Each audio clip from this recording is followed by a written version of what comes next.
Hello শিক্ষার্থীরা, আশা করি তোমরা ভালো আছো।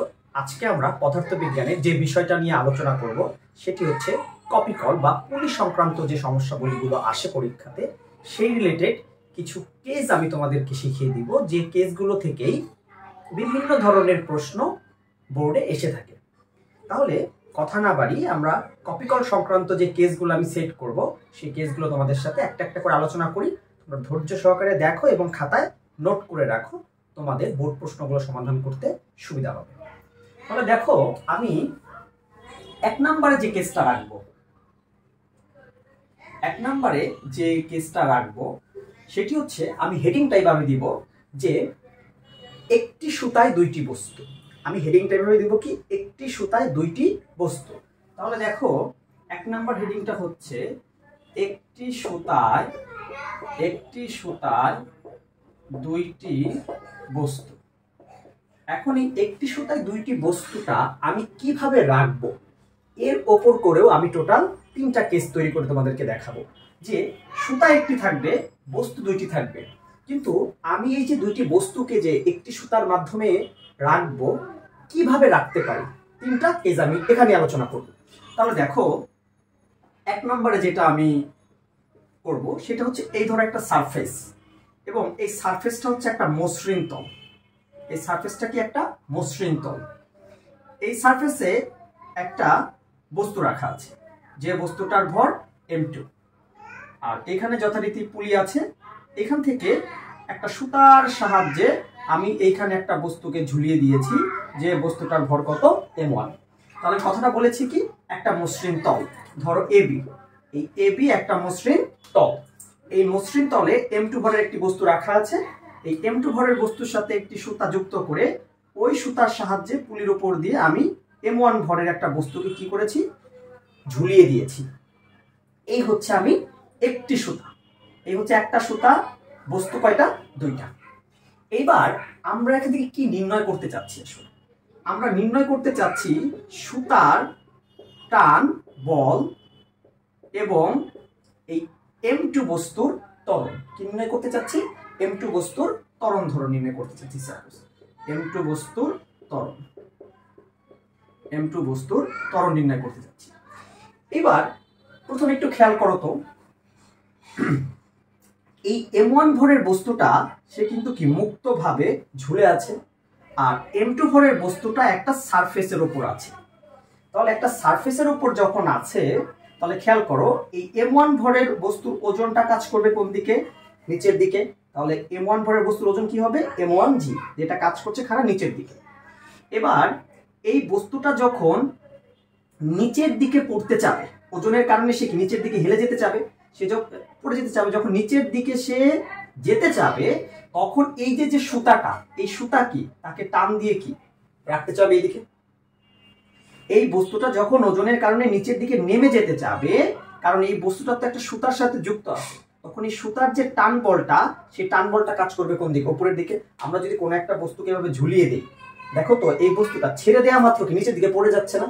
এর মানে আমি যে এই যে আঙুল দিয়ে ধরে রাখছি, তাহলে আমি আঙুল দিয়ে যে ধরে রাখছি, এটা আমি বলটা কোন দিকে প্রয়োগ করেছি, আমি করেছি ওজন যদি এটা নিচের দিকে কাজ করছে, আমি বলটা প্রয়োগ করছি কিন্তু উপরের দিকে। কিভাবে বুঝলাম আমি উপরের দিকে বল প্রয়োগ করেছি? কারণ আমি ছেড়ে দিলে কেন পড়ে যাচ্ছে, তাহলে নিশ্চয়ই আমি উপরের দিকে একটা বল দিয়ে কিন্তু এই বস্তুটাকে ধরে রেখেছি। দ্যাটস ওয়াই এই m1 ভরের বস্তু যখন ওজনের কারণে নিচের দিকে পড়ে যেতে চাচ্ছে, তখন সুতার টানটি উপরের দিকে, তাকে উপরের দিকে টেনে ধরে রাখতে চাচ্ছে। এই টান বলটা কিন্তু এই m2 বস্তুর ওপরও কিন্তু কাজ করবে, কারণ এই m1 বস্তু যখন ওজনের কারণে নিচের দিকে পড়ে যেতে চায়, তখন কিন্তু এই সুতা যেহেতু একটি সুতার সাহায্যে যেহেতু এই m2 ভরটাও যুক্ত, তাহলে m2 ভরের বস্তুটা কিন্তু তখন এই দিকে সুতার এই সেম টানটাই কিন্তু এই m2 ভরের বস্তুর উপরও কিন্তু কি হয়, প্রযুক্ত হয়। তাহলে m1 ভরের বস্তুর উপর সুতার যে টান, সেই টানটা m2 ভরের বস্তুর উপরও কিন্তু প্রয়োগ হয়। এখন এই ব্যাপারটাকে যদি আমি একটা সমগ্র ব্যবস্থা চিন্তা করি, তাহলে দেখো তো, এই m1 ভরের বস্তুটা ওজনের কারণে নিচের দিকে যখন ধাবিত হয়, তখন সমগ্র ব্যবস্থাটাই কিন্তু তোমার কি এইদিকে ধাবিত হচ্ছে, সমগ্র ব্যবস্থাটা। m2 বস্তুটা কি এইদিকে সরে আসতেছে। M2 বস্তু যদি এদিকে সরে আসে এবং সমগ্র ব্যবস্থাটাই যদি এই দিকে ধাবিত হয়, এর মানে এই M2 বস্তুর উপর ত্বরণ কাজ করছে কোন দিকে? এইদিকে। এবং এই M1 বস্তুর উপরও কিন্তু ত্বরণ কাজ করছে কোন দিকে? এইদিকে। কারণ সমগ্র ব্যবস্থাটাই কিন্তু এইদিকে গতিশীল, সমগ্র ব্যবস্থাটা এইদিকে গতিশীল। আর এই M2 বস্তুর ওজন কাজ করছে নিচের দিকে এবং এই সারফেস তাকে একটা কি দিচ্ছে? প্রতিক্রিয়া বল। এবার খেয়াল করো, এই M2 ভরের বস্তুর যে ওজন, এই ওজনটা কিন্তু এই প্রতিক্রিয়া বল দ্বারা কি হয়ে যাচ্ছে? ব্যালেন্স হয়ে যাচ্ছে। যদি ওজন বেশি হতো তাহলে সারফেস ভেঙে দেখা গেল পড়ে যেত, যদি প্রতিক্রিয়া বল বেশি হতো তাহলে কি উপরের দিকে উঠতো। তাহলে আমরা বলতে পারি যে এই M2 ভরের বস্তুর ওপর এই প্রতিক্রিয়া বল এবং ওজন এই দুইটা কি সমান। এর মানে এই M2 ভরের বস্তুর উপর অনলি শুধু সুতার টানটাই কার্যকর বল হিসেবে কাজ করবে। এবার দেখো তো আমরা কি জানি, আমরা প্রথম থেকে যদি আসি M1 ভরের বস্তুর ক্ষেত্রে, M1 বস্তুর ক্ষেত্রে তাহলে খেয়াল করো তো M1 বস্তুর ক্ষেত্রে, তাহলে M1 ভরের বস্তুর উপর কয়টা বল কাজ করছে? দুইটা বল কাজ করছে। একটা হচ্ছে ওজনজনিত বল আর একটা হচ্ছে সুতার টান বল। এখন এই ব্যবস্থাটা যেহেতু নিচের দিকে নামছে, এর মানে নিশ্চয়ই এই M1 ভরের ওজনটা এই সুতার টানের চেয়ে বেশি। যদি সুতার টানের চেয়ে যদি বেশি নাই হতো তাহলে এই ব্যবস্থাটা কেন নিচের দিকে নামছে? এবার আমরা জানি summation of F equal to কি MA। যেহেতু M1 ভরের বস্তুর ক্ষেত্রে তাহলে এখানে কি আমি M1 দিয়ে ডিনোট করব, আর যেহেতু এই সমগ্র ব্যবস্থার ত্বরণ কত? A, তাহলে A দিয়ে। এবার খেয়াল করো M1 ভরের বস্তুর উপর এটা হচ্ছে নিট বল বা লব্ধি বল, তাহলে M1 ভরের বস্তুর উপর লব্ধি বল কতটুকু বা কার্যকর বল কতটুকু? এই ওজনের থেকে যদি আমি সুতার টানটা বাদ দিয়ে দেই তাহলে কি M1 ভরের বস্তুর উপর কার্যকর বলটা আমি পাবো।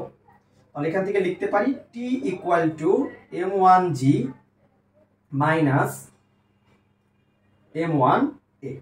ক্লিয়ার? তাহলে সুতার টান। আর যদি M2 ভরের বস্তুর ক্ষেত্রে লিখি, M2 ভরের বস্তুর ক্ষেত্রে, তাহলে M2 ভরের বস্তুর ক্ষেত্রে দেখা যাচ্ছে শুধু এই সুতার টানটাই আমার কার্যকর বল হিসেবে কাজ করছে। তাহলে M2 ভরের বস্তুর উপর T ইকুয়াল টু M2A। কারণ M2 ভরের বস্তুর উপর কিন্তু এই অনুভূমিক বরাবর আর কিন্তু কোনো বল নেই। অনুভূমিক বরাবর শুধু কে আছে? সুতার টান। আর উলম্ব বরাবর ওজন আছে, প্রতিক্রিয়া বল, যা এই দুইটা কি হয়ে যাচ্ছে? ব্যালেন্স হয়ে যাচ্ছে। তাহলে M2 বস্তুর উপর অনলি কার্যকর কে আছে? সুতার টান। তাহলে T ইকুয়াল টু কি M2A। এবার আমরা যদি এইটাকে 1 নাম্বার সমীকরণ দেই, এটাকে 2 নাম্বার দেই, আমরা যদি 1 এবং 2 আমরা যদি যোগও করি, 1 এবং 2 আমরা যদি যোগ করি, তাও দেখো কি যোগ না করে আমরা বিয়োগ করি, 1 বিয়োগ 2। তাহলে 1 বিয়োগ যদি 2 করি তাহলে T minus T equal to M1G minus M1A minus M2A। কেন বিয়োগ করলাম? কারণ আমার প্রথম টার্গেট হচ্ছে এই সমগ্র ব্যবস্থাটির ত্বরণ কত সেই ত্বরণটা নির্ণয় করা। তাহলে যেহেতু সমগ্র ব্যবস্থার ত্বরণ নির্ণয় করাটা আমার দরকার, সেহেতু আমার প্রথমে আমি টিকে ক্যান্সেল করে দিয়ে চাচ্ছি। তাহলে টিকে ক্যান্সেল করার উপায় হচ্ছে এগুলো বিয়োগ করে দাও। তাহলে টি ক্যান্সেল, তাহলে এটাকে যদি এই পাশে নিয়ে আসি তাহলে M1A plus M2A equal to কি M1G। তাহলে এখান থেকে A common now, M1 plus M2 equal to M1G। তাহলে সুতরাং A equal to M1G divided M1 plus M2। তাহলে এই হচ্ছে সমগ্র ব্যবস্থার উপর ত্বরণ। এইবার এই ত্বরণের মান তুমি A এর মান 1 বা 2 যে কোনো একটা যদি তুমি বসাও তাহলে কিন্তু কি তুমি সুতারটা নির্ণয় করতে পারবা। তাহলে এই ছিল কেস 1 এর একটা সাব কেস। তাহলে কেস 1টা কি? একটি সুতায় দুইটি বস্তু। তাহলে একটা সারফেস ছিল AB মসৃণ তল এবং তলটা কি ছিল? মসৃণ। একটা M2 ভরের বস্তু আছে আর একটা M1 ভরের বস্তু। এই দুইটা বস্তুকে একটা সুতার সাহায্যে আমি কি করেছি? M1 ভরের বস্তুটাকে সারফেসে রেখে M2 ভরের বস্তুটাকে ওই একটি সুতার সাথে ঝুলিয়ে দিয়েছি। M2 ভরের বস্তুর উপর উলম্ব বরাবর বল ব্যালেন্স হয়ে গেছে, শুধু এই সুতার টানটাই M2 ভরের বস্তুর উপর কাজ করছে। আর M1 ভরের বস্তুর উপর যেমন ওজনও কাজ করছে, সুতার টানও কাজ করছে। লব্ধি বল নিয়ে কাজ করে ত্বরণ বের করে সেই ত্বরণ যদি আমরা 1 বা 2 সমীকরণে বসাই তাহলে কিন্তু আমি সুতারটা নির্ণয় করতে পারবো। এইবার এই একটি সুতায় দুইটি বস্তু, এই সেম কেসটাতে আমরা ঘর্ষণ দিয়ে দেখব যদি ঘর্ষণ বল থাকতো তাহলে কি হতো।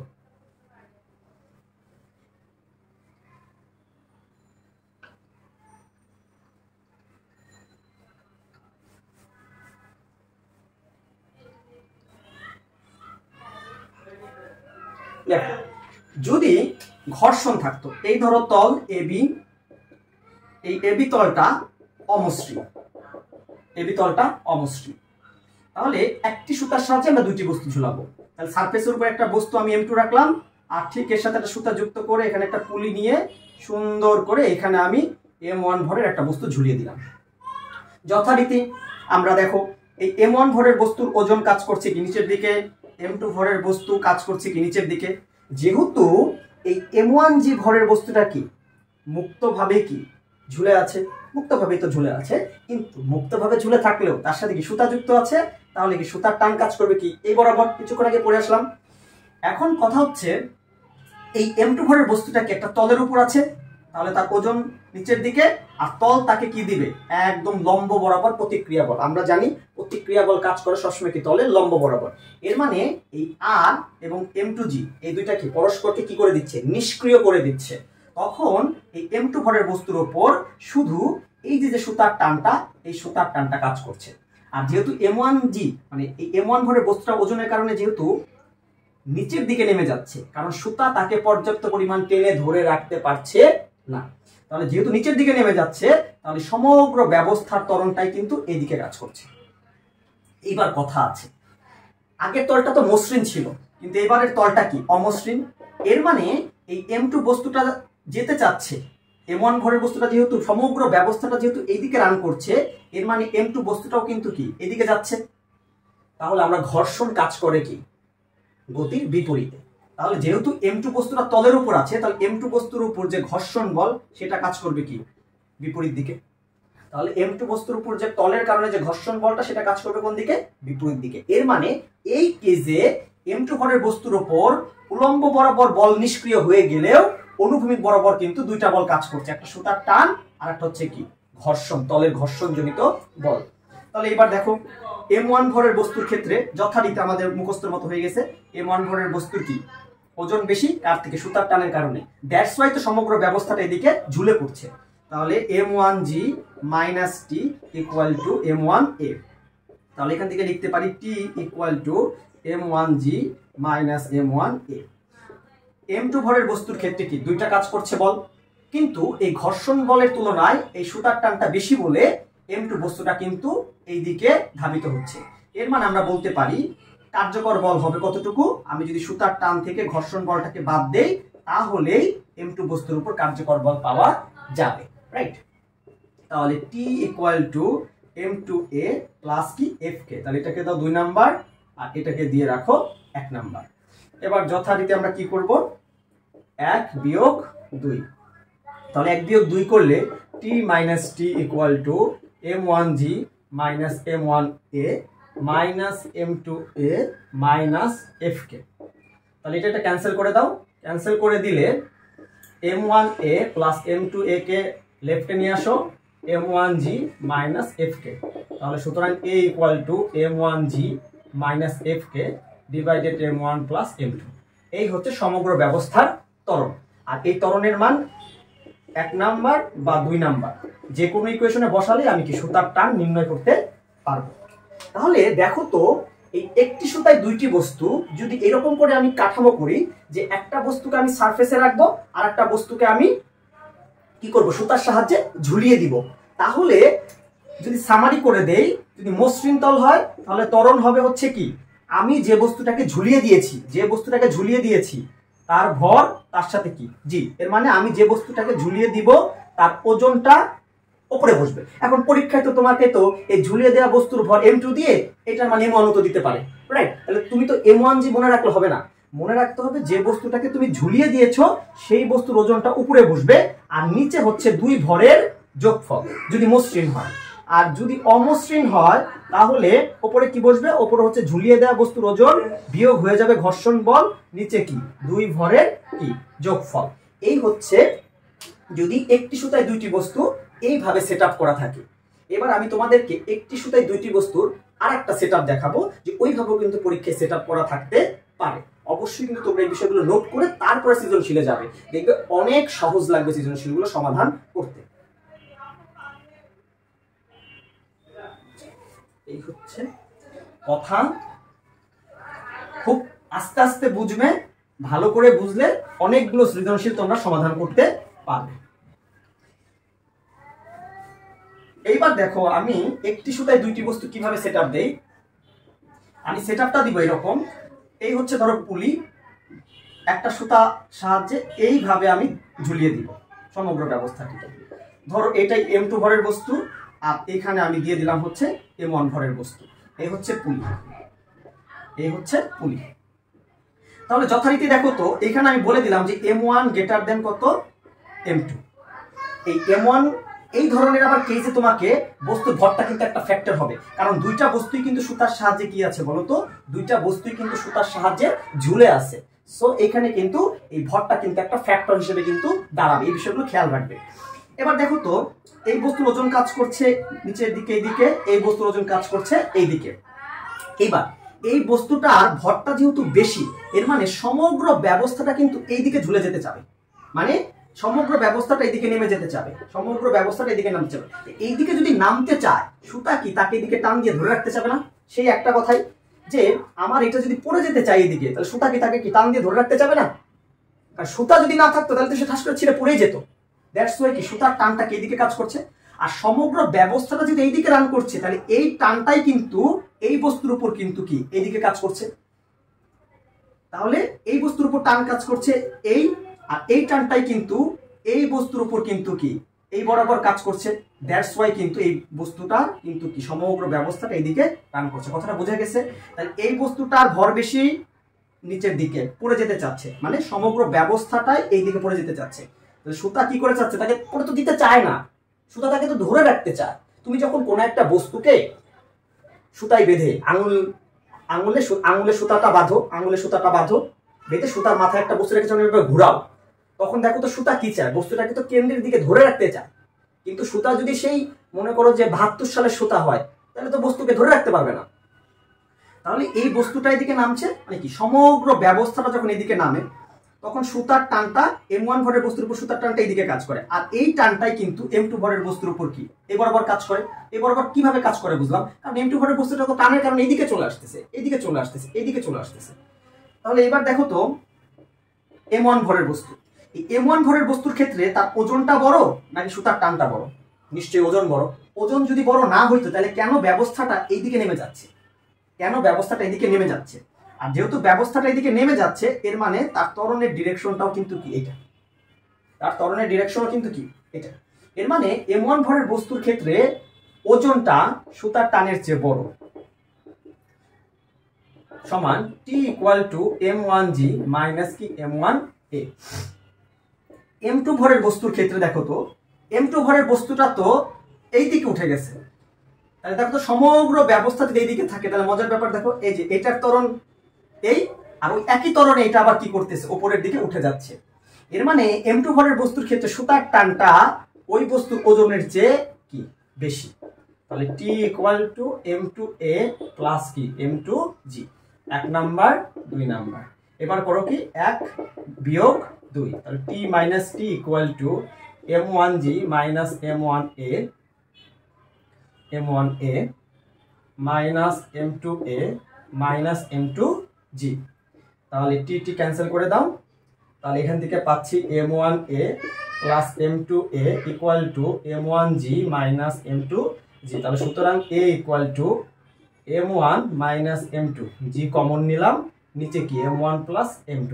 এর মানে এই ধরনের যদি স্ট্রাকচারালি অঙ্ক থাকে তাহলে তার ওজন কি বড় ভর বিয়োগ ছোট ভর ইকুয়াল টু G ডিভাইডেড 2 ভরের যোগফল। আর এই ধরনের ক্ষেত্রে ঘর্ষণ দেওয়ার কোনো অপশন নাই, কারণ এই ধরনের ক্ষেত্রে দুইটা বস্তু সুতার সাহায্যে ঝুলিয়ে দেওয়া আছে, কোনো তলের উপর নেই। এই ত্বরণ বের করে আমরা 1 বা 2 যে কোনো ইকুয়েশনে বসিয়ে দিলে কিন্তু আমরা সুতার টানটা কি করতে পারবো, নির্ণয় করতে পারবো। এই 3 ধরনের জিনিস তোমাকে দিতে পারে। কোন ধরনের কেসে? একটি সুতায় দুইটি বস্তু। তাহলে একটি সুতায় যদি দুইটি বস্তু হয় তাহলে এই ধরনের ঘটনা তোমাকে বলতে পারে, যে কোনো একটা সাবকেস তোমাকে দিতে পারে। এবার আমরা দেখব দুইটি সুতায় তিনটি বস্তু, দুইটি সুতায় তিনটি বস্তু।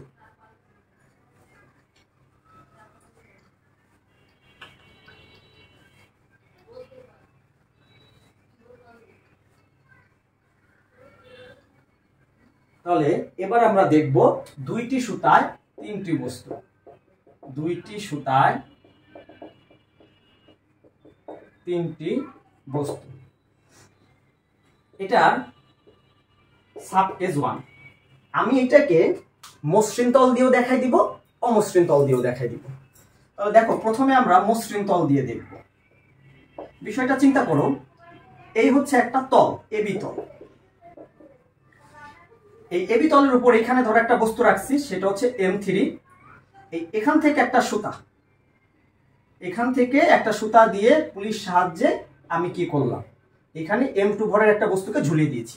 আর ঠিক আমার বাম সাইড থেকে এর উপর দিয়ে, পুলির উপর দিয়ে আমি M1 ভরের একটা বস্তুকে ঝুলিয়ে দিয়েছি, যেখানে আমি ধরে নিলাম যে M1 গ্রেটার দেন কি M2। এই ধরনের ক্ষেত্রে কিন্তু অবশ্যই যখনই দেখবা দুইটা বস্তুই ঝুলানো আছে, তখন অবশ্যই এই ভরের বিষয়গুলো তোমাদেরকে অবশ্যই বলা থাকবে, এবং এগুলো বুঝে বুঝে পড়লে সহজে ভুল হবে না। এবার হচ্ছে আমাদের সুতার টানের ডিরেকশন গুলো দেওয়ার মূল কাজ। এবার দেখো তো, এটার ওজন যথারীতি, এটার ওজনও যথারীতি, এগুলো তো মুখস্থ হয়ে যাওয়ার কথা। ওজনের ডিরেকশন নিয়ে কারো কোনো প্রবলেম হয় না আসলে। এবার এটার সুতার টানকে উপরের দিকে, স্বাভাবিক বিষয়, এটা যেহেতু নিচের দিকে পড়ে যেতে চাচ্ছে, তার সুতার টান তো সে ধরে রাখতেই চাবে। আর এবার মনে রাখতে হবে, এই T1 টানটা যেহেতু এই বস্তুটা নিচের দিকে নামতে চাচ্ছে, যেহেতু ভরটা যেহেতু বেশি, এর মানে এতটুকু তো বুঝতে পারলাম যে সমগ্র ব্যবস্থাটা কিন্তু এইদিকে ধাবিত হবে। কেন বুঝতে পারছি? কারণ এই M1 ভরের বস্তুটার ভর M2 ভরের বস্তুটার দিকে বেশি, এর মানে এই সমগ্র ব্যবস্থাটা কিন্তু এইদিকে কিন্তু নেমে যেতে চাবে। এরকম যদি থাকে, এই যে এরকম নেমে যাবে আস্তে আস্তে। এর মানে এই সমগ্র ব্যবস্থাটা একই ত্বরণে কিন্তু এইদিকে কিন্তু কি রান করবে। এবার খেয়াল করো, এটা যখন নিচের দিকে নামছে, তাহলে তার উপর সুতার টানটা কি স্বাভাবিকভাবে উপর কাজ করবে। আর এই সুতার টানটাই, এটা যদি আমার 1 নাম্বার সুতা হয়, প্রথম সুতা হয়, আর যদি দ্বিতীয় সুতা হয়, তাহলে প্রথম সুতার যে টানটা, এই টান বলটা M3 বস্তুর উপর কাজ করবে কোন দিকে? এইদিকে। কারণ এ যখন নিচের দিকে পড়তে যাবে, এ যখন নিচের দিকে পড়বে, তখন এই বস্তুটাকে একটা টান পাবে না? কার টান পাবে? এই প্রথম সুতার টান পাবে। এইটা যখন এরকম নিচের দিকে পড়তে যাবে, নিচের দিকে পড়ছে, তখন এই বস্তুটা কি এদিকে আগাবে? এদিকে আগাচ্ছে কোন টানের কারণে? এই যে T1 টান, প্রথম সুতার টান। এবার দেখো, এই বস্তুটা যখন এইদিকে আগাচ্ছে, এই বস্তুটা যখন এইদিকে আগাচ্ছে, তখন স্বাভাবিকভাবে এই পাশে আর একটা সুতা আছে না? তাহলে এই সুতাটারও তো দুইটা বস্তুর উপর সে টান দিচ্ছে। যেমন একটা এই M2 বস্তুর উপর টান দিচ্ছে, এই সুতাটা কিন্তু আবার M3 বস্তুর উপর কিন্তু একটা টানের প্রভাব রাখছে। এবার দেখো তো, এই M2 বস্তুটা যখন ওজনের কারণে, মানে ওজন যেহেতু তার নিচের দিকে, ওজন তো নিচের দিকে, সে হয়তো M1 ভরের বস্তুর কারণে এই সমগ্র ব্যবস্থাটা এইদিকে যাচ্ছে, কিন্তু এই M2 ভরের ওজনটা তো নিচের দিকে কাজ করছে। এর মানে এই সুতাটার যে টান বলটা, সেইটা এই M2 ভরের বস্তুর উপর কাজ করবে কোন দিকে? উপরের দিকে। যেহেতু দ্বিতীয় সুতা, তার কত টান, কত T2। আর এই টান বলটাই কিন্তু আবার কি হবে, এই M3 বস্তুর উপর কিন্তু কি এইদিকে কাজ করবে। কারণ খেয়াল করো, এই প্রথম সুতার টানের কারণে যখন M3 বস্তুটা এইদিকে আসতে যাবে, তখনই দ্বিতীয় সুতাটা কিছুটা হলেও কি প্রতিরোধ সৃষ্টি করতে চাবে না? সে কি করবে? সে এই সুতার টানটাকে এইদিকে কাজ করে তাকে কি করবে? ধরে রাখতে চাবে। তারপরেও যেহেতু M1 ভরের বস্তুর ভর বেশি, দ্যাটস ওয়াই ব্যবস্থাটা এদিকে আসে। কিন্তু এই সুতা তো তার উপর একটা টান বলের একটা প্রভাব রাখবে। তার উপর কি টান বলের একটা প্রভাব রাখবে না? অবশ্যই রাখবে। আর এই সমগ্র ব্যবস্থাটা ত্বরণ, দেখো এটার ত্বরণ কি এইদিকে, এই M3 বস্তুর ত্বরণ কি এইদিকে, আর এটার ত্বরণ কি এইদিকে। এর মানে সমগ্র ব্যবস্থাটা একই ত্বরণে কিন্তু এই বরাবর ধাবিত হচ্ছে। আর তলটা কি নিয়েছি ভাইয়া? মসৃণ তল। তাহলে বস্তু কয়টা? 3টা। এর মানে M1 ভরের বস্তুর উপর ওজন আছে, সুতার টান আছে। M2 ভরের বস্তুর ওজন আছে, সুতার টান আছে। আর M3 ভরের বস্তুর ওজন তো আছে রে ভাইয়া, কিন্তু এই ওজনটা তো প্রতিক্রিয়া বল দ্বারা কি হয়ে যাচ্ছে? নিষ্ক্রিয় হয়ে যাচ্ছে। তাহলে এটার ওজন কাজ করছে, আর এই যে তলটা, এই তলটা তার উপর একটা প্রতিক্রিয়া বল দিয়ে এটাকে নিষ্ক্রিয় করে দিচ্ছে। যদি নিষ্ক্রিয় নাই করতো, হয় উপরে নয় নিচে চলে যেত, দুইটার একটা তো হইতো, অন্তত পক্ষে সারফেসে থাকতে পারতো না। এর মানে এই M3 ভরের বস্তুর উপর উলম্ব বরাবর কোনো বল অ্যাক্টিভ নাই। এর মানে এই M3 ভরের বস্তুর উপর এই দুইটা সুতার টানি আসলে কি আছে? অ্যাক্টিভ আছে। এবার আমরা একটা একটা করে লিখি। দেখো, M1 ভরের বস্তুর ক্ষেত্রে ওজন নিশ্চয়ই বড়, তাহলে কি করতে পারি? M1G - T1 = M1A। তাহলে এখান থেকে T1 equal to M1G minus M1A, এটাকে 1 নাম্বার দিয়ে রাখো। M2 ভরের বস্তুর ক্ষেত্রে সুতার টানটা বড়, যেহেতু সমগ্র ব্যবস্থাটা এইদিকে যাচ্ছে, এর মানে সুতার টানটা ওজনের থেকে বড়, ওজন খুব বেশি কাজ করতে পারতেছে না ওইখানে। তাহলে T2 minus M2G equal to কি M2A, তাহলে T2 equal to M2A plus কি M2G। আর M3 বস্তুর উপর T1 বড় না T2 বড়? নিশ্চয়ই T1 বড়, কারণ ত্বরণ যেদিকে কাজ করে সেই দিকে বল কিন্তু অবশ্যই কি বেশি হয়। যেহেতু সমগ্র ব্যবস্থাটা এই দিকে আসতেছে, এর মানে এই T1 T2 চেয়ে কি বড়। তাহলে T1 থেকে যদি আমি T2 বাদ দেই, তাহলে আমি কি M3 এর উপর কার্যকর বল পাবো। ক্লিয়ার? এইবার এটাকে দাও 2 নাম্বার দিয়ে রাখো, এবার এটাকে দাও 3 নাম্বার। এবার আমরা করব কি 3 নংয়ে, 3 নংয়ে আমরা 3 নংয়ে 1 ও 2 বসিয়ে পাই। তাহলে 3 নংয়ে যদি আমরা 1 আর 2 বসাই, তাহলে দেখো তো T1 এর পরিবর্তে আমরা কি বসাইতে পারি? M1G minus M1A minus T2 এর পরিবর্তে কত বসাইতে পারি? M2A plus M2G equal to কি M3A। তাহলে M1G minus M1A minus M2A minus M2G equal to কি M3A। এবার এগুলোকে যদি এক সাইডে নিয়ে আসি, এক সাইডে নিয়ে আসি, ধরো এইটা কেটে ওই পাশে নিয়ে গেলে, তাহলে M1A plus M2A plus M3A equal to M1G minus M2G। তাহলে সুতরাং A equal to G common নিলে M1 মাইনাস M2G, নিচে কি 3 ভরের কি যোগফল। তাহলে উপরে কি বড় ভর মাইনাস ছোট ভর ইনটু G, নিচে 3 ভরের যোগফল। ওই আগেরটার মতোই, যখন দুইটা বস্তু ছিল তখন নিচে কি 2 ভরের যোগফল ছিল, আর উপরে কি ছিল বড় ভর মাইনাস ছোট ভর ইনটু কি G। কথা বুঝতে পারছো?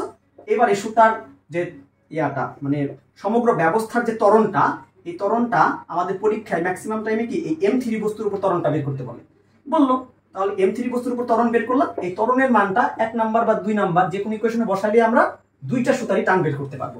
1 নাম্বারে বসাইলে প্রথম সুতার টান, 2 নাম্বারে বসাইলে দ্বিতীয় সুতার টান আমরা বের করতে পারবো। এইবার দেখব যে এই তলটা যদি মসৃণ না হয়ে এই তলটা যদি অমসৃণ হতো, তাহলে আসলে কি হতো।